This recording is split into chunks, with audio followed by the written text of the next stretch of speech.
bisa dibedakan, tapi tidak terpisah secara natur hakikat Allah, ehad atau esa, itu hanya bisa kita sematkan kepada yang maha kuasa sang halik.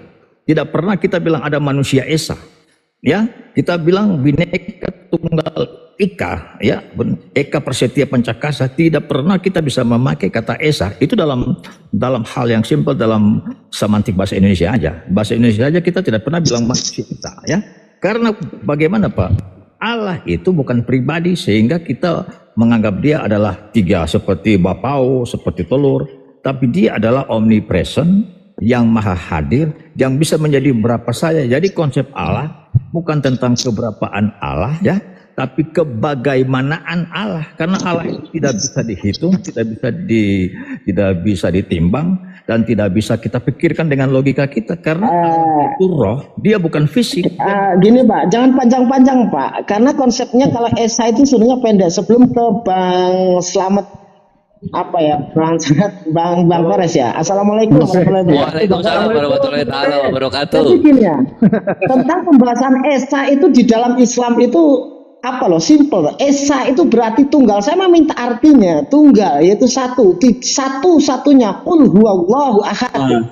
Jadi itu yang menjadi perbedaan Bang. Nah gini, saya hargai perbedaan itu, tetapi nah kalau Bapak menjelaskan panjang-panjang, itu akan menunjukkan bahwa malahan Allah itu malah tiga pribadi, tiga ini, itu malah adalah menjadi bagian gitu loh.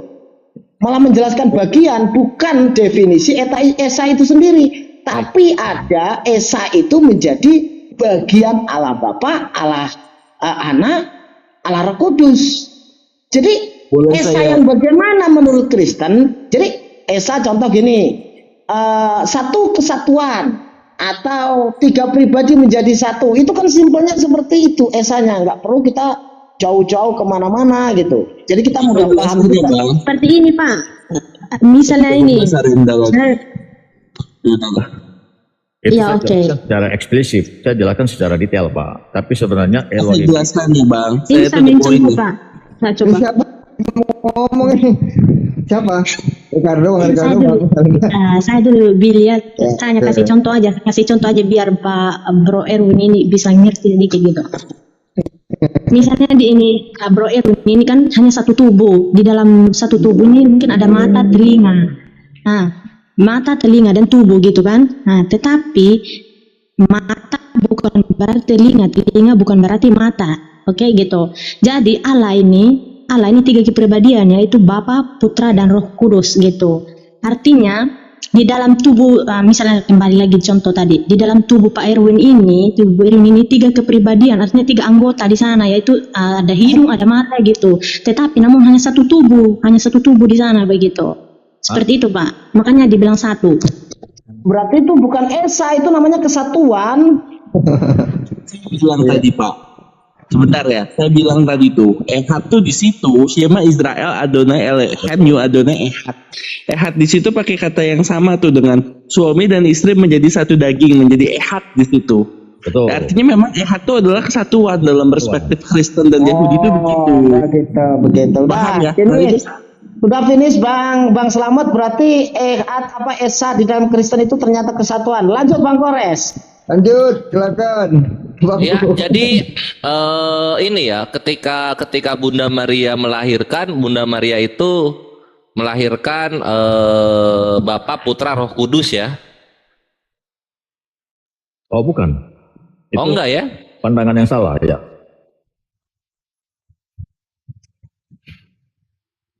Jadi melahirkan Satu ini bentar. Respon di kata Virginia begini kan, 1+1+1 sama dengan 1. Sekolah di mana belajar MTK enggak? Gimana kalau yang tak bener gak sih? Kan kayak seolah-olah nggak logistik. Gimana kalau infinity tambah infinity hasilnya berapa? Tak terhingga tambah tak terhingga tambah tak terhingga hasilnya berapa? Tak terhingga juga kan? Oh Yesus itu tak terhingga, banyak dia ya. Elohim Pak, bukan Yesus, Elohim. Oh Elohimnya. Iya dong, Allah kan omnipresent.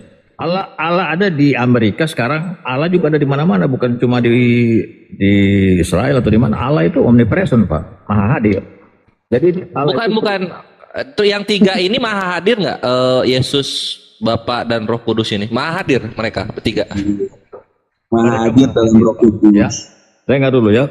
Ini penjelasan ini memang harus memakai suatu pemahaman yang memang agak sulit diterima dengan logika. Jadi begini, kita kembali ke kristologi atau dasar iman Kristen. Dasar iman Kristen itu adalah Allah yang sesungguhnya. Jadi satu-satunya Allah seperti dalam Yohanes 17 ayat 3 yang selalu ditanyakan. Itu sebenarnya adalah dasar iman Kristen itu tidak bersyukur. Seperti tadi sudah disinggung. Jadi penafsiran atau pemahaman Yohanes 17 ayat 3 itu tidak bisa dipikirkan dengan konsep tauhidnya saudara-saudara muslim. Maaf ya. Jadi konsep Allah yang Esa, Allah yang satu-satunya, itu bukan Allah yang seperti dikatakan oleh teman-teman bahwa dia satu-satunya Allah yang cuma satu fisik begitu. Tidak, karena Elohim itu bukan satu tunggal tapi kesatuan ilahi. Ya, jadi kita cungkil aja dari pemahaman dasar iman Kristen bahwa pada mulanya adalah firman. Firman itu bersama-sama dengan Allah dan firman itu Allah. Jadi firman di sini dia tidak akan terpisah dari Allah. Hologos ya.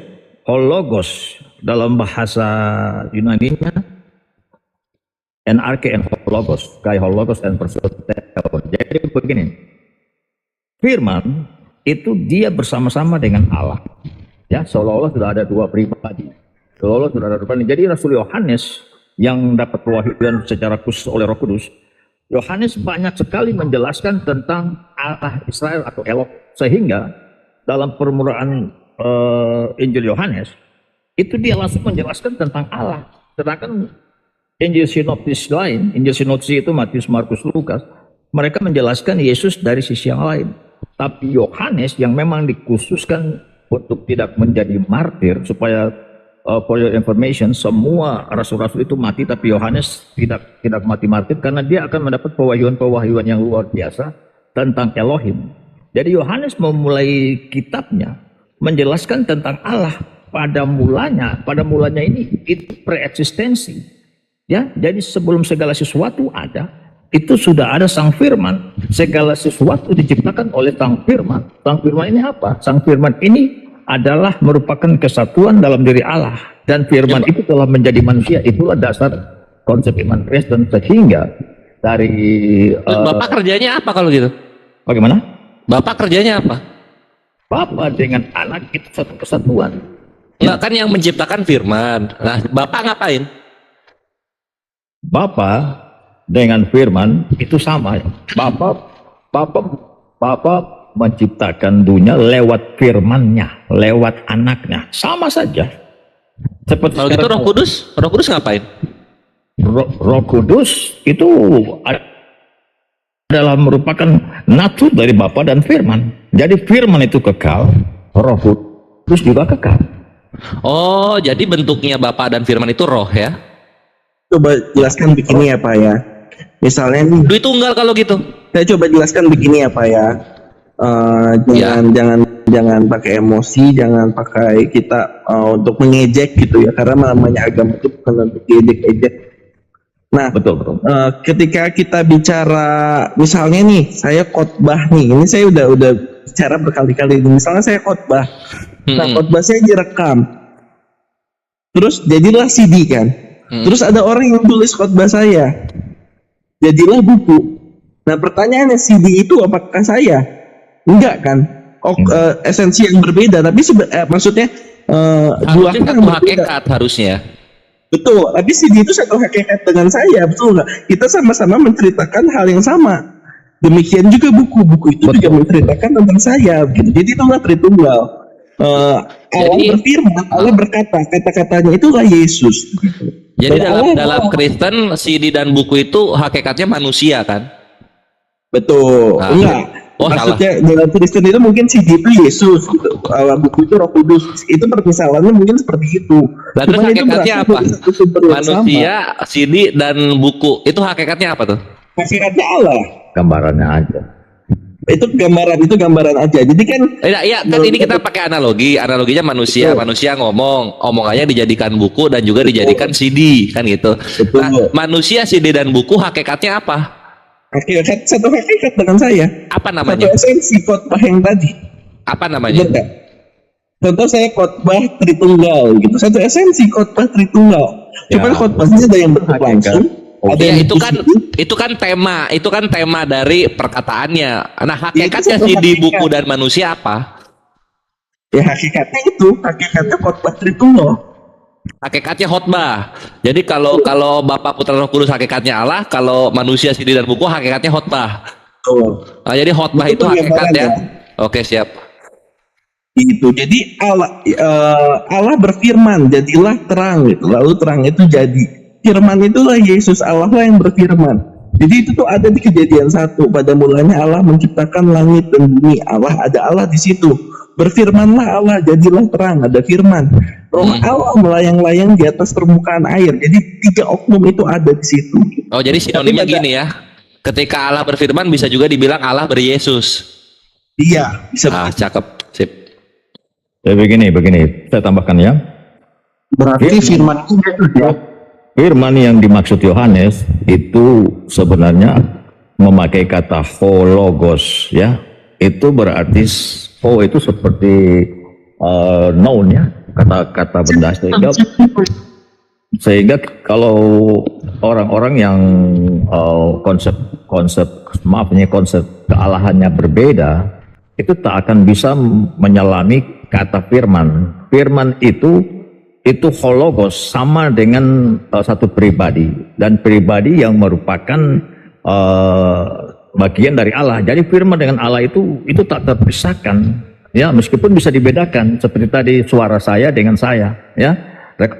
Setelah rekaman ini orang akan nggak bisa dipisahkan ya, Brother Rika ya. Tidak bisa dipisahkan, Pak. Bisa dibedakan, tapi tidak bisa dipisahkan. Bisa dibedakan tapi Makanya bisa Yesus dipisahkan. berkata, I see. Yesus berkata di dalam Yohanes 10 ayat 30, aku dan Bapa adalah satu. Ya, itu adalah satu kesatuan ilahi yang tidak terpisahkan. Itu pun pengakuan iman Nisea yang ditentukan Bapak Gereja, karena firman itu adalah pribadi dari Allah yang sebenarnya begini. Jadi Allah itu menurut konsep Yahudi itu transenden, ya. Tapi firman ini akhirnya dia harus keluar dari Bapa. Yesus berkata, aku keluar dari Bapa, Yohanes 8 ayat 42. 1 ayat 14, firman itu telah menjadi manusia. Inilah Allah imanen. Jadi konsep orang-orang Yahudi dan Kristen sebenarnya Allah transenden, tapi Allah juga jadi imanen. Itulah makanya ketika nubuatan mengenai juru selamat disebut Immanuel, karena Allah beserta kita. Allah itu akan imanen dengan kita. Sedangkan pada mulanya itu Allah transenden dan tidak bisa dilihat, tetapi karena Allah mengasihi manusia dan mau menyatakan dirinya, mau menyatakan pribadinya yang sebenarnya, sehingga kita mengenal Allah yang benar-benar. Makanya di Yohanes 17 itu dikatakan untuk tahu hidup kekal kita harus mengenal Allah dan juga mengenal Yesus. Kalau cuma mau mengenal Allah, Yesus tidak mungkin bilang harus mengenal Yesus, tapi Yesus mengatakan ya, perhatikan logikanya Yohanes 17 ayat 3 ya. Jangan kalian patokan bahwa harus mengenal satu-satunya Allah. Kalau memang Yesus mau fair atau Yesus tidak mau, Yesus harus bilang begini, untuk dapat hidup kekal harus mengenal satu-satunya Allah, stop. Tapi Yesus menambahkan dan mengenali Yesus, artinya untuk kita masuk surga atau dapat hidup kekal, kita harus mengenal satu-satunya Allah yang juga ada dalam diri Yesus, karena begitu ya. Jadi ini kan ketika bisa dibedakan tapi tidak bisa dipisahkan. Betul. Ini baru Kristen yang jujur. Yang disalib itu adalah Bapa. Oh, salah. Yang disalib itu Allah. Salah Pak. Salah Pak. Disalib. Salah Pak. Dengar Pak. Bapak di surga. Jadi salah. Dengar, Yesus ketika disalib, Yesus berkata, Allahku ya Allahku. Jadi begini Pak. Bapak harus patokan kepada Yohanes 1 dulu. Firman itu telah menjadi manusia. Jadi seolah-olah Elohim itu sedang terpisah untuk sementara. 14. Itu kan firman tuh. Kenapa firman itu harus menjadi manusia? Karena itu dia masuk dalam planningnya Allah untuk menjadi juru selamat. Allah menyatakan juru selamat Pak di dalam kitab-kitab Nabi. itu Allah sudah menyatakan dirinya secara progresif dalam nubuatan-nubuatan progresif bahwa satu-satunya juru selamat itu Elohim, ya, Allah penebus. Saya bisa kasih ayat-ayatnya kalau mau, tapi terlalu panjang, ya. Jadi umat Israel sebenarnya tahu bahwa Mesias itu anak Allah yang akan jadi juru selamat. Menyedihkannya orang Yahudi itu menolak Mesiasnya. Jadi ketika Kenapa jadi terpisah kawanku? Kenapa jadi terpisah? bukan terpisah, firman itu menjadi manusia. Ya, firman itu manusia. Kan Itu sama seperti yang tadi tuh. Maksudnya kayak tadi tuh si rusak. Tapi Ya, kan betul. yang khotbah aslinya apa yang saya khotbah aslinya saya tidak mati meskipun si itu rusak. Meskipun anak Yesus tuh mati di kayu salib, tapi kan bapaknya tidak mati begitu. Di buku manusia itu tidak terpisahkan ya? Jadi begini, sorry saya jadi banyak ngobrol nih ya. Firman itu telah menjadi manusia. Itu jadi firman itu kan tadi dia dengan Bapa itu satu natur ya. Itu Yesus juga pernah berkatakan bahwa aku telah ada sebelum Abraham ada, itu maksudnya preeksistensi. Itu dalam natur roh ya. Itu Allah atau firman Allah sang anak ya, atau hipostasis kedua.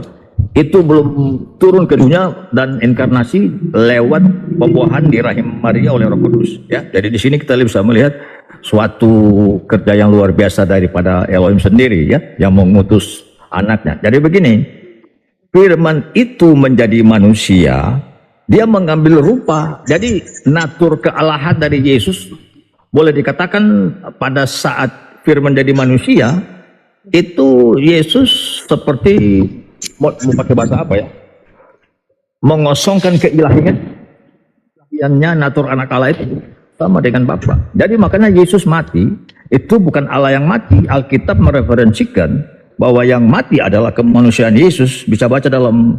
Lah kenapa terpisah? Tidak terpisah.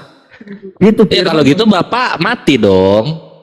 kalau Bapak mati, Pak, Yesus tidak perlu berkata apa Eli Eli lama sabaktani, atau Yesus tidak perlu berdoa Bapa di sorga. Ya, Oh itu kan hanya apa ya? Hanya mencontohkan, Yesus itu hanya mencontohkan kepada murid-muridnya gitu loh. mencontohkan bagaimana maksudnya? Mencontohkan cara berdoa.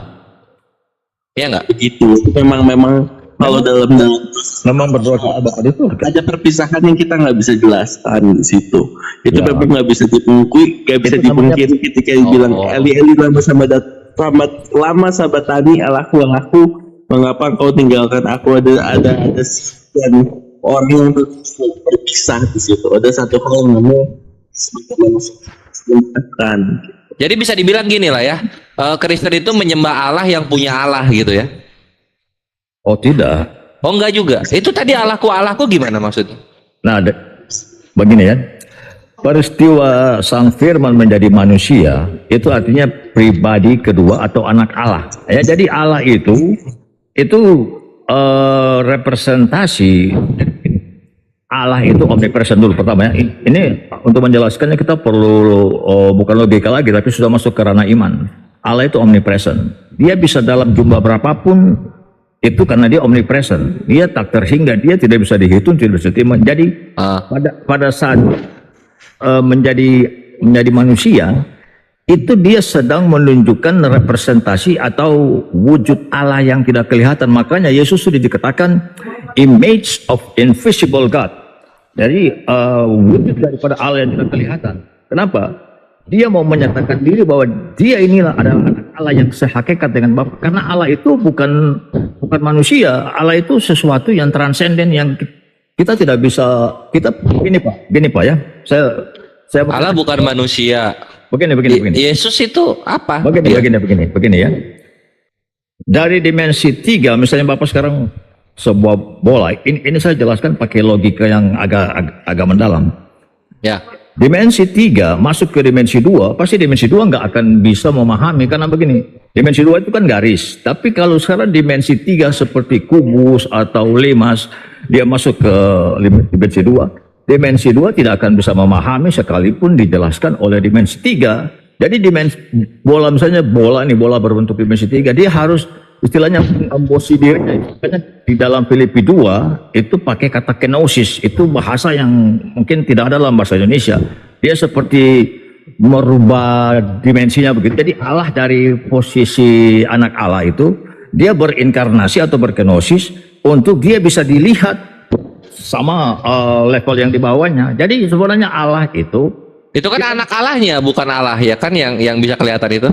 iya, karena Allah untuk bisa dilihat dia harus menjadi sesuatu. Nah, sesuatu itu adalah sang firman yang ada dalam dirinya. Karena firman itu memang dengan Allah itu nggak terpisahkan. Tapi untuk dia bisa menyatakan dirinya, makanya dalam Yohanes 1 ayat 18 dikatakan begini. No one can see the God, but tidak seorang pun bisa melihat Allah kecuali anak tunggal di Bapa yang menyatakannya. Menyatakannya gimana? Allah itu metafisik, bos. Allah itu roh. Itu tidak akan bisa dilihat dengan mata fisik. Jadi dari yang metafisik dia harus turun menembus fisik dan dia menyatakan. Makanya Yesus selalu kalau dia menyatakan dirinya dengan Bapa, bukan Bapa Yusuf. Dia tidak pernah katakan dia anak Yusuf. Dia selalu berkata Bapa di surga. Dan karena Yusuf anak Bapak tiri kan. Ya, nah begini bro. Jadi ketika Yesus di bumi, itu dia sedang dalam wujud manusia. Itu bisa mungkin bro sudah baca Alkitab. Untuk sementara waktu di dalam Ibrani dikatakan itu anak Allah ya, atau itu sedang direndahkan, bahkan direndahkan lebih dari malaikat, Pak. Karena Yesus harus menjalani tugas sebagai manusia ya. Dia harus kayaknya Pak, tugas dari perputarannya ya Pak ya. Perputarannya terlalu jauh, nanti dia bolanya dibawa kemana-mana. Oke. Memang tugas dari dirinya sendiri atau dari bapaknya. Jadi Yesus kan selalu bilang begini. Saya mau ngomong sebentar sebelum saya tinggal pergi. Saya mau ngomong sebentar di sini. Tolong jangan dipotong. Kenapa saya memahami Tritunggal itu lebih logis dibandingkan monoteisme mutlak? Kita tahu kalau pribadi Tuhan itu adalah pribadi yang nggak pernah berubah. Ya. Setuju ya semuanya ya? Setuju. Kita tahu pribadi Tuhan dia nggak pernah berubah. Dulu, sekarang, dan selamanya akan tetap sama begitu. Amin. Dan kita tahu Tuhan itu adalah Maha Pengasih, Maha Penyayang. Namanya dia Maha Pengasih, Maha Penyayang, artinya harus ada objeknya, benar nggak? Nggak mungkin saya bisa mengasihi diri saya sendiri. Kalau saya mengasihi diri saya sendiri namanya egois. Ketika saya ada pacar saya mencintai pacar saya, itulah disebut dengan kasih begitu. Oh, ketika Allah pada mulanya dari awal sekali begitu. Dari awal sekali sebelum segala sesuatu dicipta, kalau memang benar-benar Allah sendirian, berarti dia pernah ada di posisi Allah tidak pernah Maha Pengasih, Allah tidak pernah Maha Penyayang karena tidak ada objeknya. Mantap. Satu begitu, karena memang tidak pernah ada objeknya. Dia tidak pernah maha pengasih, dia tidak pernah maha penyayang, lalu dia menciptakan segala sesuatu sehingga Allah berubah. Oke, cukup sampai di situ. Saya jadi dia mengasihi objek di luar dia atau mengasihi siapa? Mengasihi dirinya sendiri. Kita tidak akan pernah mengenal kasih Allah kalau Allah tidak menyatakan kasihnya kepada kita, bro. Ya, bagaimana kita tahu Allah Maha Kasih? Ya, makanya inti dari iman Kristen itu pernah seorang pendeta atau pendeta yang terkenal, Billy Graham, kan? Jika Alkitab dipres atau dicabut semua ayat, cuma satu ayat yang bisa membuat kita percaya bahwa Allah itu adalah Allah yang kasih, ya. Itu Yohanes 3 ayat 16. For God so loved the world that he gave his only begotten son, that whoever believe on him shall not perish but have an eternal life. Itu Yohanes 3 ayat 16. Itu merupakan wujud daripada Allah, seperti tadi dijelaskan oleh Badar tadi. Kalau saya mengasihi pacar saya harus datang menunjukkan diri saya bahwa saya perhatian dengan dia. Itulah kenapa Allah mengasihi manusia tapi membunuh anaknya? Kenapa? Untuk bukti kasih manusia. Karena konsep penebusan dosa itu sudah ditetapkan oleh Allah yang adil. Allah itu seperti dua sifat Allah, bro. Ingat baik-baik malam hari ini, semoga penjelasan saya ini bisa masuk ya. Mungkin selama ini berdiskusinya lari kemana-mana, tapi malam hari ini puji Tuhan ya. Karakter Allah itu adalah adil dan penuh kasih ya. Allah itu tidak akan pernah membiarkan dosa itu lepas dari hukuman. Jadi Allah pasti akan menghukum dosa. Allah tidak kompromi dengan dosa. Dosa itu harus diselesaikan dengan cara. Nah itu Brother Richa, kenapa manusia yang berdosa yang dihukum anaknya? Begini, makanya saya belum selesai, bro, pelan-pelan. Ini memang penjelasan penebusan dosa agak ribet. Saya memang menginjil ke orang-orang Muslim, ya itu agak sulit. Jadi begini, karena konsep penebusan di Muslim memang agak beda ya. Jadi begini, Allah punya satu konsep penebusan.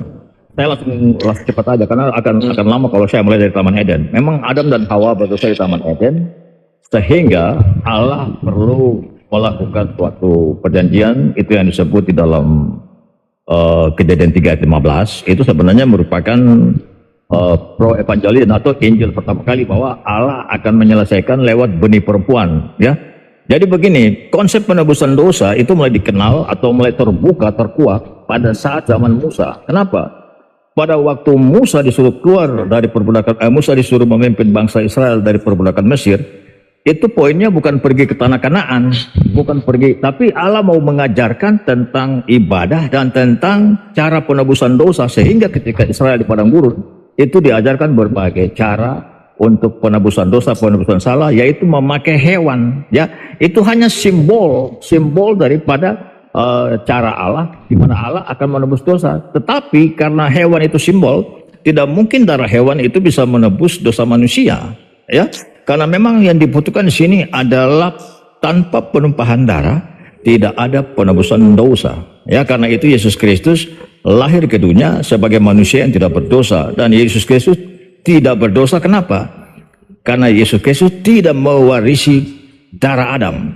Ya, dia lahir oleh Roh Kudus, sehingga ketika dia lahir sebagai manusia dengan cara ajaib, ini sebenarnya iman Kristen agak sulit untuk menerima ini. Bukan sulit, sebagai orang-orang yang mau menerima Injil itu harus percaya bahwa Allah bisa menjadi manusia, itu kabar baik. Nah, kenapa dia harus jadi manusia? Karena cuma satu-satunya yang bisa menebus dosa adalah manusia, bukan darah hewan yang seperti dalam imamat Musa atau imamat Harun yang diajarkan selama 40 tahun di padang gurun. Jadi harus ada korban penebus dosa. Makanya ketika Yesus datang ke dunia dengan nubuat ilahi, Yohanes Pembaptis bilang, "Behold, Son of God who takes the sinner of God." Lihat anak domba Allah yang akan mengangkut dosa manusia. Bahkan Yohanes Pembaptis pun sudah dinubuatkan Nabi Yesaya 700 tahun sebelum Sang Mesias turun ke dunia, bahwa dia harus mempersiapkan jalan buat Tuhan. Jadi Tuhan sendiri datang, dan memang sudah banyak sekali nubuatan di dalam perjanjian lama, khususnya dalam kitab-kitab Nabi atau Nevi'im, itu tentang Allah Juru Selamat Israel. Jadi Allah memang akan menggenapi rencananya sebagai Juru Selamat. Nanti saya kasih ayat-ayat mengenai Allah Juru Selamat Israel, bahwa Elohim menyatakan bahwa satu-satunya Juru Selamat cuma Dia, ya. Tapi kan tidak mungkin Allah dalam wujud natur Allah. Karena Allah itu tidak bisa dilihat, Allah itu transenden. Musa mau melihat wajah Allah, nah mungkin. Ya, Pak. Kalau menyembahkan darah manusia itu bukan ajaran setan atau apa? Gimana sih maksudnya? Bingung saya. Nah, itu kan memang ini akan menjadi pertanyaan sulit.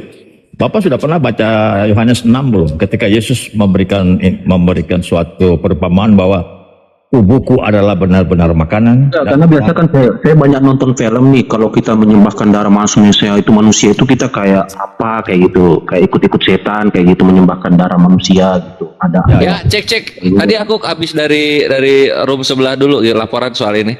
Iya gitu. Jadi Richard, mengenai apa Yesus ini ya. Yesus tuh apa tadi dibilang soal ya penebusan dosa gitu kan. Nah, ini kan menandakan bahwa korban penebus dosa di perjanjian lama juga itu kambing domba lembunya kan disalibkan mereka itu kan. Ya. Maka Yesus pun menggenapi gitu penyaliban domba dan lembu di perjanjian lama dengan Yesus disalib di perjanjian baru gitu. Cuman yang jadi pertanyaan,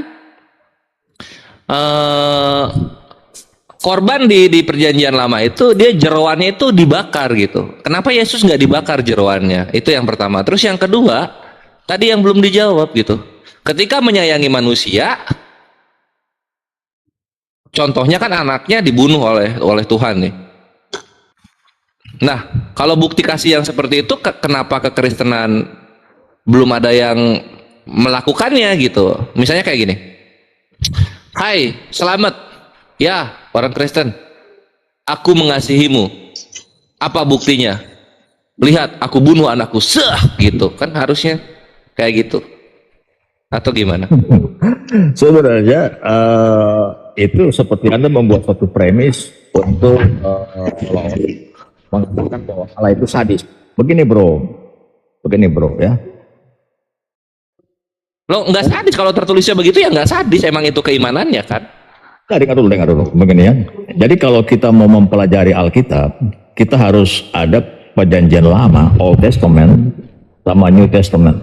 Perjanjian lama itu mempersiapkan untuk juru selamat datang. Jadi persiapan untuk Mesias itu ada di dalam perjanjian lama, sehingga di perjanjian lama itu segala nubuatan mengenai Mesias yang akan terjadi ataupun segala sesuatu yang nanti akan digenapi. Makanya Yesus berkata, aku datang untuk menggenapi Taurat.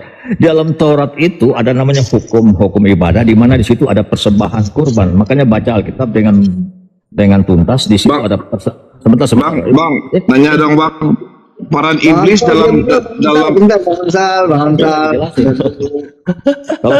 kalau dipotong sulit bang. Ya, jadi begini, memang agak panjang untuk menjelaskan karena soal penebusan itu kita tidak bisa langsung to the point. Mungkin dengan simpel saya jelaskan begini bro. Perjanjian lama itu imamat Musa atau imamat Harun, ya. Elohim mengajarkan bahwa dosa bangsa Israel itu hanya bisa dihapus dengan darah hewan, ya. Darah hewan itu hanya simbol bahwa penebusan yang sesungguhnya tidak mungkin darah hewan. Di dalam Ibrani 10 ayat 4 dikatakan begini, sebab tidak mungkin darah lembu jantan atau darah domba jantan menghapus dosa. Di ayat 1 dikatakan begini. Jadi mesti mengerti hukum Taurat ya. Saya nggak tahu karena di Al-Quran tidak menjelaskan hukum Taurat, dan memang tidak ada hukum Taurat di dalam Al-Quran. Sedangkan hukum Taurat Israel 100% tanah itu ada di dalam perjanjian lama. Jadi orang Yahudi nggak pernah mau protes kami karena semua yang ditulis Musa, ditulis sampai Maleki itu ada dalam perjanjian. Jadi darah apa kalau bukan darah hewan? Darah apa? Menebus dosa itu harus pakai darah apa? Sebentar, saya baca Ibrani 10 ayat 1. Di dalam hukum Taurat ya hanya terdapat bayangan saja dari keselamatan yang akan datang dan bukan hakikat dari keselamatan itu sendiri, ya. Karena memang sebab tidak mungkin darah domba lembu jantan yang sering dilakukan oleh imam besar Israel. Jadi Israel itu punya imam besar dari keturunan Lewi, Harun dan keturunannya. Itu mereka khusus setiap tahun itu melakukan hari raya perdamaian, Yom Kippur ya. Hari raya perdamaian itu imam besar membawa korban lembu atau sapi, kemudian darahnya dipercikan di mezbah. Itu melambangkan tentang kurban yang sesungguhnya. Jadi sebenarnya masakan darah hewan bisa menembus darah manusia itu kan nggak bisa kan bro? Jadi harus darah apa? Darah apa? Darah manusia. I see. Oke. Darah manusia yang digunakan. Coba abang baca Roma 8. Ada Alkitab itu enggak ya? Itu di Roma 8 ya, tahu Roma 8 ayat sebentar saya Roma 8:10 enggak? Bukan. Roma 8